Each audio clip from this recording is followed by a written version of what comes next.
The research vessel Empirical Truth hung in Earth's orbit like an oversized metallic jellyfish, its sensor arrays twitching and pulsing as they gathered data about the blue-green planet below.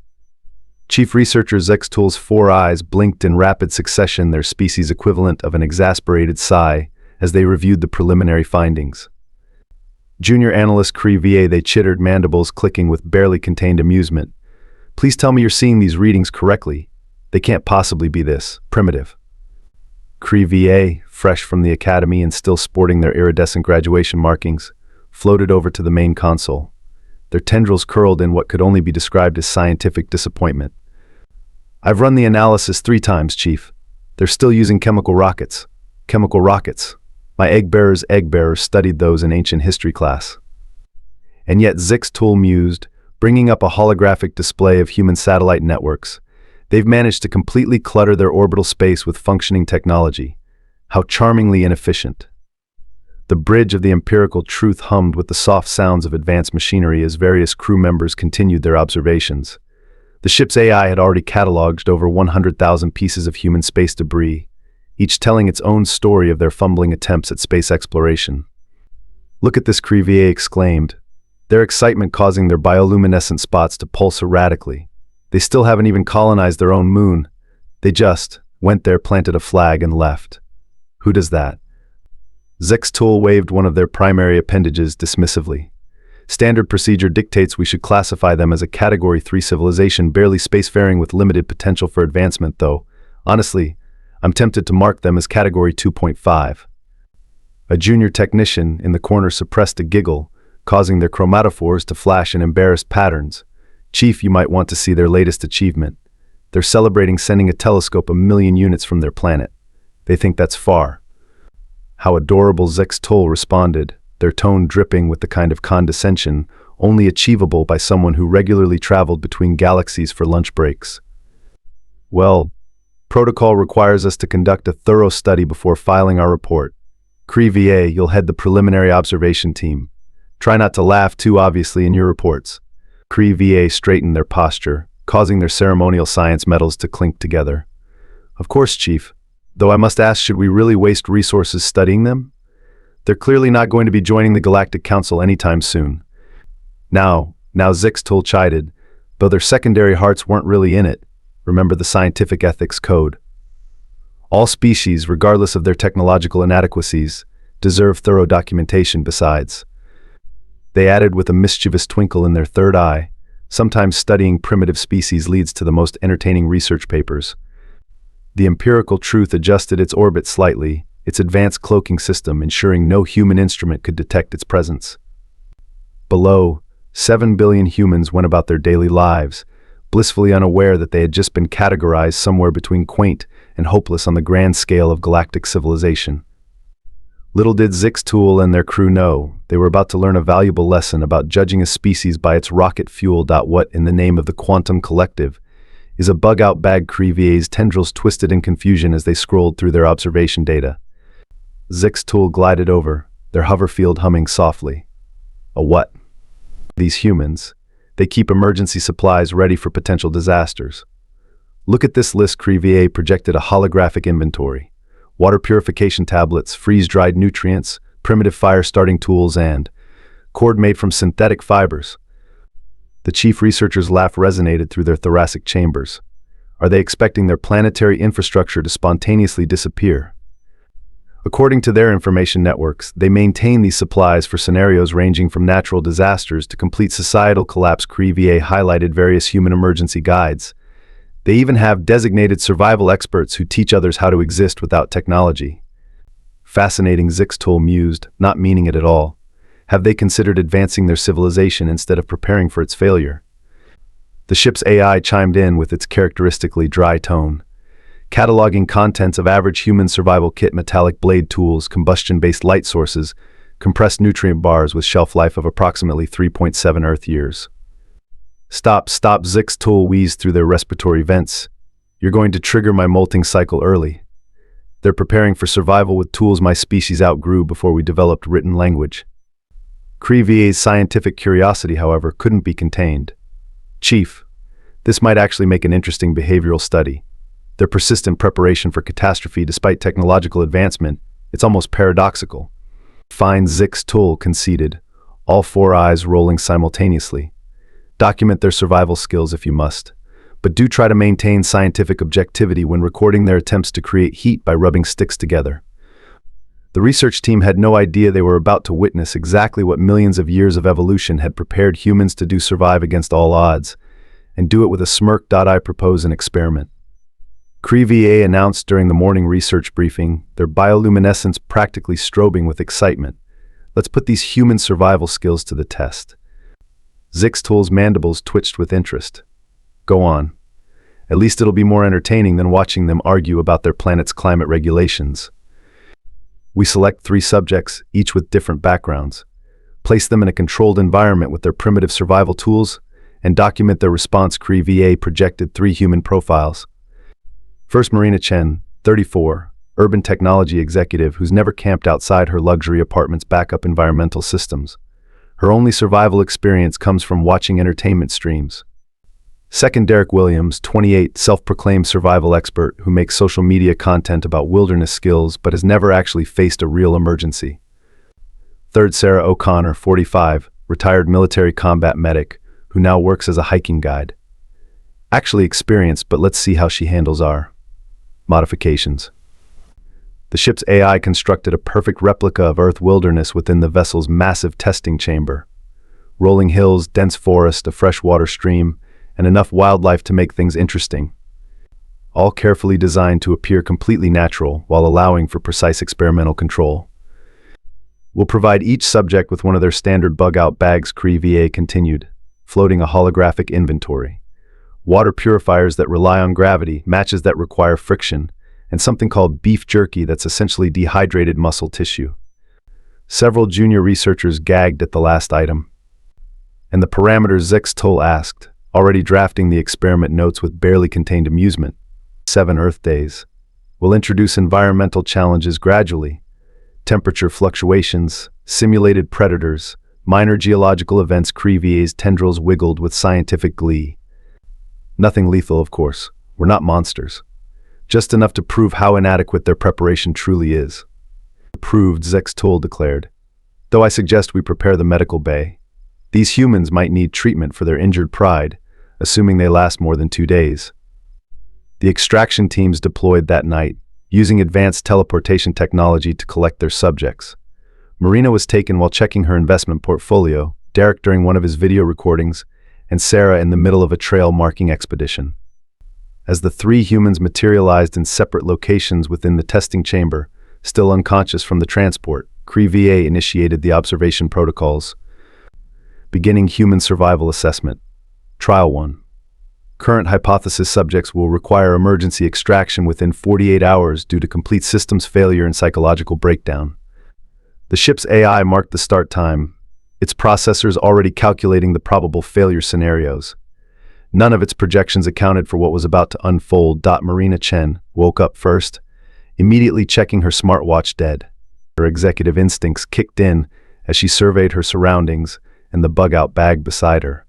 Well, she muttered, this is significantly worse than that time our cloud servers crashed. In the observation chamber, CRE-VA's tendrils coiled with anticipation. The corporate human will likely malfunction first without access to their primitive digital networks. Derek Williams came to consciousness dramatically, just as he did in his videos. Hey, survival family, looks like we're in a wait. Where's my camera? Reality slowly dawned on him. Oh crud, this isn't a simulation. Sarah O'Connor simply opened her eyes, checked her supplies, and started gathering firewood. No fanfare, no panic, just methodical efficiency that made Zix's tool's third eye twitch in irritation. Look at them fumbling with those fire-starting devices, a junior researcher commented as Derek spent 10 minutes with his ferro rod. They actually have to create their own thermal energy. But then Derek got his fire going, and then another, and another. Always build 3 fires in a triangle formation, he announced to his non-existent audience out of habit. Better heat distribution, and it keeps predators away. Interesting technique, CRE-VA admitted reluctantly, though completely unnecessary with proper temperature regulation technology. Meanwhile, Marina had already constructed a surprisingly effective shelter using nothing but paracord and a tarp. It's basically project management, she explained to herself, just with more dirt and fewer stakeholder meetings. The aliens watched in growing confusion as she applied corporate methodology to wilderness survival. She'd created a Kanban board using sticks and leaves to do in progress and completed columns clearly visible. Sarah, to their further bewilderment, had not only established a base camp but had also started setting up snares. The retired combat medic appears to be treating this as a tactical operation, the ship's AI noted. Her efficiency rating exceeds our initial projections by 47%. They're using those primitive water purification tablets Zextool observed when they could simply not drink contaminated water in the first place. But within hours, all 3 humans had secure shelters, clean water sources, and established fire pits. Derek's YouTube survival knowledge proved surprisingly practical, Marina's organizational skills translated shockingly well to resource management, and Sarah's military experience made her practically thrive. Should we introduce the first environmental challenge, Crevier asked, trying to hide their unease at the humans' unexpected competence. Zextool authorized a sudden temperature drop. The humans responded by combining their camps, sharing resources, and telling stories around their fires. Marina organized their supplies using 6 Sigma principles. Derek wouldn't stop explaining techniques to his imaginary audience, and Sarah kept them all focused and calm. Are they enjoying this? Crevier asked incredulously as laughter echoed from the camp. Impossible, Zextool declared. No species could enjoy being deprived of basic technological comforts. The ship's AI interjected with its latest analysis. Subjects are displaying unprecedented adaptation rates. Recommendation: proceed with caution on future challenges. But the aliens weren't worried yet. After all, this was just the first day. Surely these humans would crack under pressure soon enough, wouldn't they? The laughter from the camp suggested otherwise. Day 3 brought revelations that made Crevier's tendrils tie themselves in anxious knots. Chief, they reported, the humans have developed what they call upgrades to their emergency supplies. I don't understand how. Marina had turned their emergency blankets into solar stills, multiplying their water production. Simple process optimization, she'd explained to Derek, who was recording the technique with charcoal drawings on tree bark for his future viewers. Sarah had transformed seemingly useless items into survival tools. A broken emergency whistle became a fishing lure. The metallic interior of food packaging turned into a solar signal mirror. Even the plastic bags were repurposed as waterproof storage for medicinal plants she'd identified. They're supposed to be failing, Zextool muttered, watching the humans thrive despite increasingly harsh conditions. Not innovating. The ship's AI updated its assessment. Human capacity for tool modification exceeds all known parameters for Category 3 civilizations, requesting protocol clarification. When they introduced heavy rain, the humans built an elaborate water collection system using nothing but ponchos and paracord. Their shelters now included food smoking racks, elevated storage areas, and even a primitive but effective sauna for morale. Marina had insisted, applying project management principles to relaxation. Did the combat medic just make antibacterial ointment from tree sap? A junior researcher asked, their chromatophores paling in disbelief. And the influencer is actually teaching useful skills, another noted, watching Derek demonstrate multiple methods of starting fires using everything from eyeglasses to candy wrappers. Marina had established a full resource management system, complete with inventory tracking marked on large leaves. Q4 projections suggest we'll need more smoked fish, she announced during their evening meeting, which Sarah had instituted for tactical planning. Crevier's scientific certainty was crumbling. They're not just surviving, Chief, they're establishing a sustainable community. With prehistoric tools. Impossible, Zextool insisted, but their fourth eye kept twitching, a sure sign of deep distress among their species. No species can advance this quickly without proper technology. The final straw came when the humans began improving their tools. Derek's knowledge of friction fire techniques led to the creation of a primitive forge. Marina's organizational skills turned their camp into an efficient production facility. Sarah's medical knowledge, combined with their newfound capabilities, established a surprisingly effective wellness center. Perhaps, Crevier suggested meekly, we should reconsider our classification parameters. The humans, oblivious to their observers' existential crisis, continued turning their primitive survival situation into something that looked suspiciously like progress. Initiating final challenge protocol, the ship's AI announced. Multiple systems activated simultaneously: flash flood warnings, seismic disturbances, and the release of several large predatory creatures. Zixtul's confidence had long since evaporated. Perhaps we should moderate the... Before they could finish, Sarah's voice cut through their observation feed emergency positions. Marina, high ground assessment. Derek, predator protocols. The humans moved with startling efficiency. Marina's corporate crisis management kicked in instantly, implementing emergency evacuation plan beta. Derek, we need those defensive measures now. Derek, for once not playing to an imaginary audience, began constructing barriers using techniques he'd previously demonstrated for entertainment value: fire barriers, noise deterrents, and somehow, to the aliens' complete bafflement, an early warning system made from tin cans and paracord. The statistical probability of their survival as the ship's AI began, then paused, recalculating. Their methodology defies standard analysis. Sarah had already begun treating the terrain like a tactical challenge. Marina, your corporate team building exercises the trust fall platforms, we can modify them for flood barriers. Brilliant, Marina shouted back, already diagramming the structure with a stick in the dirt. Derek, remember that video you were planning about multiple-use survival tools? We need every technique, now. The aliens watched in stunned silence as their primitive test subjects transformed their survival camp into a fortress. Corporate efficiency merged with survival skills and military tactics, creating something that shouldn't have been possible with their limited resources. Chief Crevier whispered, their bioluminescence dim with shock. They're not just adapting, they're evolving. In real time. When a predator breached their perimeter, the humans didn't panic. They executed a coordinated defense that had the massive creature retreating in confusion. The flash flood met engineered barriers that redirected the water into their own collection systems. Fascinating, the ship's AI commented. They've transformed every challenge into an advantage. Zixtul's scientific worldview underwent a seismic shift of its own. We may need to create an entirely new classification category. Their technological level is irrelevant. This is something else entirely. The humans, meanwhile, celebrated their victory with improvised coffee made from roasted dandelion root. Next quarter's projections looking good, Marina joked, while Derek finally had a real survival story to tell, and Sarah allowed herself a proud smile.